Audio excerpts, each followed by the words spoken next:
I've spent my life playing gunslingers, outlaws, and heroes who never needed anyone.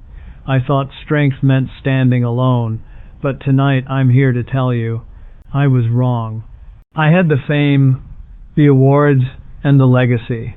I thought I had it all figured out, but there was a hunger in my soul that success couldn't touch, and a silence in my workshop that finally forced me to face the truth. You know me as the man with no name, the guy who never flinched and never knelt. But one night alone in my home, I did the one thing I never thought I'd do. I got down on my knees and asked for help. For most of my life, I learned how to look strong. Not the loud kind of strength, but the quiet kind. The kind that doesn't ask for help, doesn't lean, doesn't bend. I built a version of myself that the world could admire. I worked hard, stayed disciplined, kept moving forward even when I was exhausted inside. People saw confidence, control, and direction. What they didn't see was how carefully constructed it all was. Strength became my armor, and independence became my religion. I believed that needing nothing meant I had everything. But here's the truth no one tells you. Sometimes strength is just fear dressed up as pride. I convinced myself that purpose was something you earned. That meaning came from achievement, that if you stayed busy enough, successful enough, respected enough, the questions wouldn't catch up to you. And for a long time that worked. The noise of life drowned out the silence. Applause replaced reflection. Motion replaced meaning. I told myself I was fine, until fine started feeling hollow. Because when the room gets quiet, even the strongest masks start to crack. There were moments, small, unremarkable moments, when the emptiness slipped through. Late nights, long drives, still mornings, times when no one needed anything from me, and I couldn't distract myself from my own thoughts.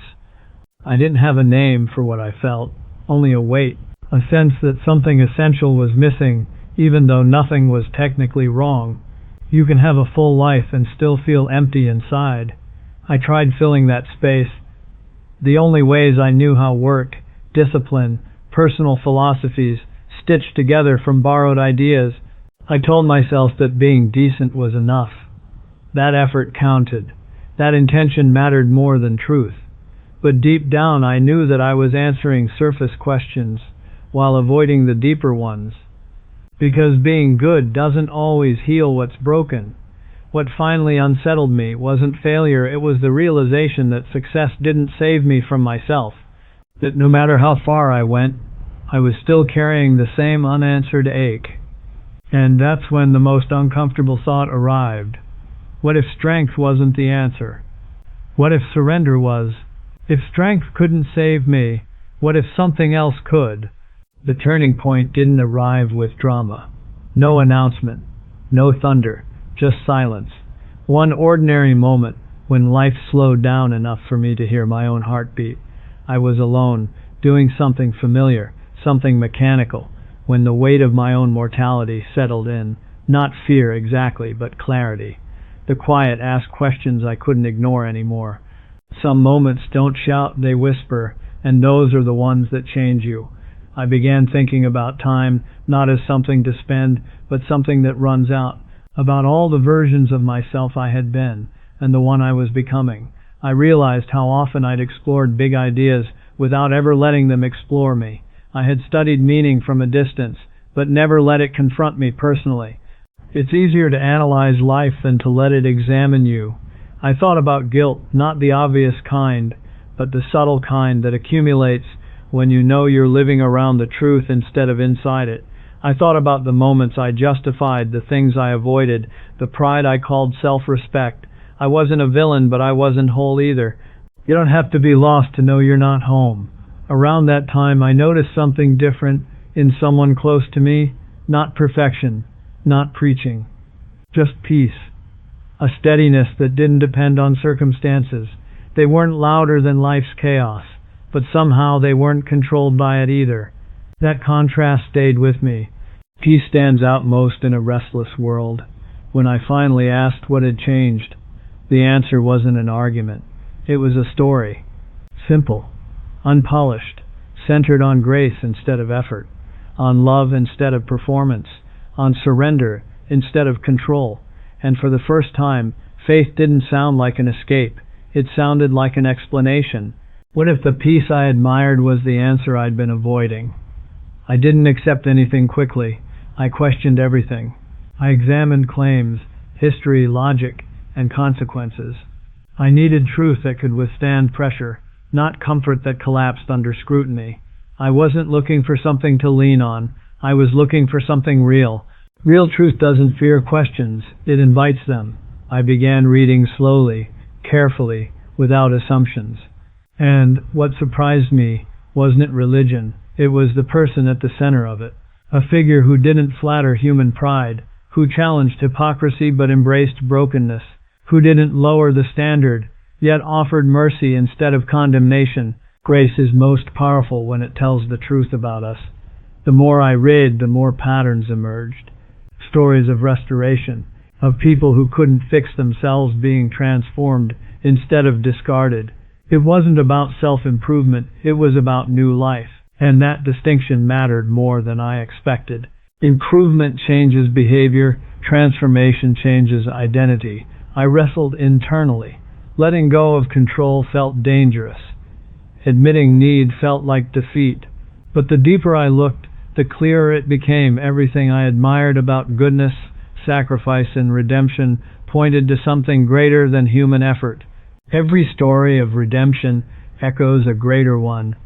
Eventually, I reached a moment where information became invitation, where knowing wasn't enough, where the question wasn't, is this true, but what will you do if it is? Knowing the truth changes nothing until you respond to it. That night there was no audience, no speech, no performance, just honesty. I stopped explaining myself and started admitting the truth. I couldn't carry my life alone anymore. I didn't need inspiration. I needed rescue. The bravest words you'll ever say are, "I can't do this." I asked for forgiveness without bargaining, for guidance without conditions, for mercy without pretending I deserved it. Nothing spectacular happened externally, but internally, something shifted. The weight I had normalized my whole life lifted. Freedom doesn't always arrive with noise. Sometimes it arrives with relief. For the first time, peace didn't depend on control. It existed alongside uncertainty. I wasn't suddenly perfect, but I was no longer pretending, and that honesty felt like oxygen. Peace isn't the absence of struggle, it's the presence of assurance. I realized surrender hadn't made me weaker, it had finally made me honest, and honesty was the beginning of healing. When you stop pretending to be strong, real strength begins. Life didn't get easier overnight, but it became clearer. Guilt lost its power. Fear lost its authority. Purpose stopped being something I chased and became something I lived. Purpose isn't found, it's received. I stopped trying to earn worth, stopped proving myself. Love was no longer something to secure, it was something I stood in, and that changed everything. You live differently when love isn't conditional. Transformation became gradual but real. Old patterns weakened. New desires formed, not through force, but through renewal. Change lasts when it grows from the inside out. Hope took root, not denial, but confidence that brokenness wouldn't have the final word. Hope changes how you face tomorrow. The idea of truth being exclusive unsettled me at first, but I realized love that rescues must be specific. A cure isn't arrogant, it's effective. Truth isn't narrow because it excludes, it's narrow because it works. Grace wasn't many ladders upward, it was one hand reaching down. You don't climb your way out of drowning, you're pulled out.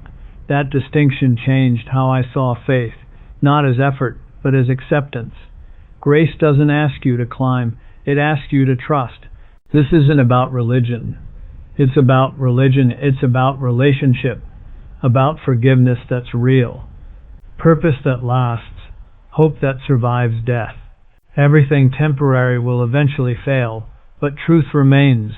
You don't have to have it all figured out, you just have to be honest. The door opens the moment you stop pretending. Wherever you are, searching, skeptical, tired, know this, you are not beyond grace. My story changed when I stopped running. Yours can too.